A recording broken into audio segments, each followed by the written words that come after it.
മഹാലക്ഷ്മി സീരിയലിൻ്റെ ഏറ്റവും പുതിയ പ്രൊമോ റിവ്യൂയിലേക്ക് എല്ലാ കൂട്ടുകാർക്കും സ്വാഗതം.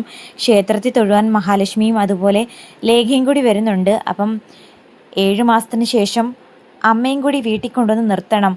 എനിക്ക് മഹിയെ നോക്കാൻ യാതൊരു ബുദ്ധിമുട്ടും ഉണ്ടായിട്ടല്ല. പക്ഷേ മഹിയുടെ അമ്മയ്ക്ക് മഹിയെ കാണണമെന്നുണ്ട്. എന്നാൽ കാണാൻ പറ്റാത്തതിൻ്റെ സങ്കടമൊക്കെ ആ അമ്മയുടെ പെരുമാറ്റത്തിൽ നിന്നും എനിക്ക് മനസ്സിലായെന്നും, സാധാരണ പെൺകുട്ടികൾ 7 മാസത്തിന് ശേഷം സ്വന്തം വീട്ടിൽ പോയി നിൽക്കുകയും അമ്മയും അച്ഛനും അവളെ നന്നായിട്ട് പരിചരിക്കുകയൊക്കെ ചെയ്യും. പക്ഷേ മഹിയുടെ കാര്യത്തിൽ അങ്ങനെയൊന്നും സംഭവിക്കില്ലല്ലോ. എന്തായാലും അമ്മയോട് പറയണമെന്നൊക്കെ പറഞ്ഞു വരുന്ന സമയത്ത് നമ്മുടെ മഹിയും അതുപോലെ ലേഖയും ആൽമര ചുവട്ടിലിരിക്കുന്ന അമ്മയെ കണ്ട് ഓടിച്ചെല്ലുന്നു. എന്നാൽ അമ്മയുടെ മുഖവും സങ്കടഭാവവും കണ്ട് മഹി ആകെ സങ്കടപ്പെടുന്നു. എന്താ അമ്മ, എന്താ കാര്യം?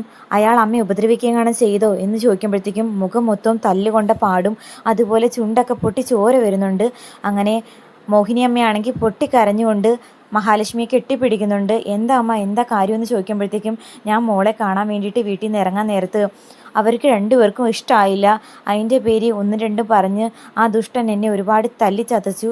ആ അമ്മയാണ് അതിനെല്ലാം കൂട്ടുനിന്നെന്ന് പറയുമ്പോൾ ഒരു കാരണവശാലും ഇത് ഞാൻ വെറുതെ വിടില്ല. എൻ്റെ അമ്മയുടെ ദേഹത്ത് കൈവച്ച അയാളെയും അയാളുടെ അമ്മയും ഞാൻ വെറുതെ വിടില്ല. മഹി അതൊരു വാശിയായിട്ട് ഏറ്റെടുത്ത് പോലീസ് സ്റ്റേഷനിൽ കംപ്ലൈൻറ്റ് കൊടുക്കുന്നുണ്ട്. ലേഖയും പറയുന്നു, അമ്മയോട് ഈ ക്രൂരത ചെയ്ത അവരെ വെറുതെ വിടാൻ പാടില്ല. നമുക്ക് എന്തായാലും പോലീസ് സ്റ്റേഷനിൽ കംപ്ലൈൻറ്റ് കൊടുക്കണം. കണ്ണേട്ടനോട് കൂടി ആലോചിച്ചിട്ട് അങ്ങനെ കണ്ണേട്ടനോട് വന്ന് ചോദിക്കുമ്പോഴത്തേക്കും ഒരു കാരണവശാലും ഈ ക്രൂരത വെച്ച് പൊറുപ്പിക്കാൻ പാടില്ല. ഞാനും മഹിയും തമ്മിൽ ബന്ധം ഒഴിഞ്ഞെന്ന മട്ടിനാണ് അവരെല്ലാവരും മോഹിനിയമ്മയോട് ഈ ക്രൂരത കാണിക്കുന്നത്. കാരണം മുമ്പാണെങ്കിൽ എന്തെങ്കിലും അമ്മയെ ദ്രോഹിച്ചു കഴിഞ്ഞാൽ ഞാനോ അല്ലെങ്കിൽ അനന്തു ഇടപെടുമെന്നുള്ള പേടിയെങ്കിലും ഉണ്ടായിരുന്നു. ഇപ്പം ഞാൻ ഇയാളെ ഉപേക്ഷിച്ചെന്നുള്ള പേര് ഒരു കാരണവശാലും മോഹിനിയമ്മയെ ഉപദ്രവിച്ചു കഴിഞ്ഞാൽ ഇടപെടില്ല എന്നവർക്കറിയാം. അതിൻ്റെ പേര് കാണിച്ച് ഈ ക്രൂരത അങ്ങനെ വിട്ടുകളയാൻ പാടില്ലെന്ന് കണ്ണനും ഉറപ്പിച്ച് തീരുമാനം എടുക്കുന്നുണ്ട്. അങ്ങനെ പോലീസ് സ്റ്റേഷനിൽ കംപ്ലൈൻറ്റ് കൊടുക്കുന്നതും പ്രകാരം പ്രതാപനെയും മുത്തശ്ശിയും കൂട്ടാനായിട്ട് പോലീസാണെങ്കിൽ കരുണാലയത്തിലേക്ക് വരുന്നു. എന്നാൽ അതേസമയം തന്നെ മുത്തശ്ശി പ്രതാപനോട് പറയുന്നു, എടാ പ്രതാപ, എനിക്ക് എന്തെന്നില്ലാത്ത ഒരു ആദി. എന്താ അമ്മ, എന്താ കാര്യം? നിനക്കൊന്നും അറിയില്ലേ? ആ മോഹിനിയെ തല്ലി ചതച്ചിരിക്കുന്നത്. അവൾ ചെന്നിനി ആരുടെങ്കിലും പരാതി പറയുമോ? അവളുടെ മോളൊരുത്തി ഉണ്ടല്ലോ, അവൾ എന്തിനു പോകുന്നു നടക്കുക. അവളോടും കാണാൻ പരാതി പറഞ്ഞു കഴിഞ്ഞാൽ ആ അനന്തു ഒരു വക്കീലല്ലേടാ. എനിക്കൊരു പേടി. അമ്മ ചുമ്മാ പേടിക്കണ്ട. മുമ്പാണെങ്കിൽ കണ്ണൻ്റെ ബലത്തിനാ അവളും അവളുടെ അമ്മയും ഒരുപാട് അഹങ്കരിച്ചത്. ഇപ്പം കണ്ണനാണെങ്കിൽ അവളുടെ തള്ളയുടെ ഒരു വാക്കും കേൾക്കാൻ പോകുന്നില്ല. പിന്നെന്തിനാ പേടിക്കുന്നത്? പിന്നെ അനന്തുവിനെ നമുക്ക് നേരിടാൻ കണ്ണനെയും കൊണ്ട് തന്നെ സാധിക്കില്ലേ എന്നൊക്കെ പറഞ്ഞു നിൽക്കുന്നു. അതേസമയം തന്നെ പോലീസ് ജീപ്പാണെങ്കിൽ കരുണാലയത്തിലേക്ക് വന്നെത്തുന്നു. പോലീസ് ജീപ്പ് കണ്ടതും മുത്തശ്ശിക്ക് ആകെ പേടിയാകുന്നു. ഞാൻ അപ്പോഴേ പറഞ്ഞില്ലേടാ പ്രതാപ, അവളെ അത്ര നിസ്സാരമായിട്ടൊന്നും എഴുതി തള്ളണ്ടെന്ന്.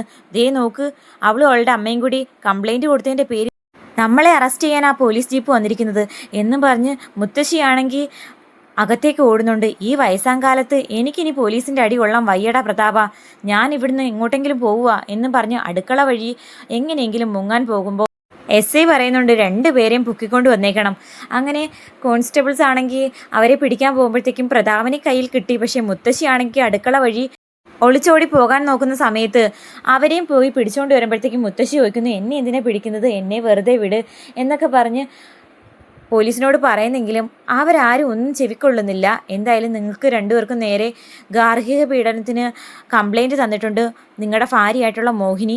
അത് കേട്ടിട്ട് മുത്തശ്ശി പറയുന്നു, ചുമ്മാതാ സാറേ, അങ്ങനെ ഒരു കുറ്റവും എൻ്റെ മോനോ ഞാനോ അവളോട് ചെയ്തിട്ടില്ല എന്ന് പറയുമ്പോൾ അതൊക്കെ നമുക്ക് സ്റ്റേഷനിൽ ചെന്നിട്ട് സംസാരിക്കാമെന്ന് പറഞ്ഞ് 2 പേരെയും കൂട്ടിക്കൊണ്ട് പോകുന്നു. 2 പേരെയും സെല്ലിലാക്കി പൂട്ടുമ്പോഴത്തേക്കും പ്രതാപനാണെങ്കിൽ ആകെ അടി കൊണ്ട് അവശനായി നിൽക്കുന്നതായിട്ട് കാണിക്കുന്നു.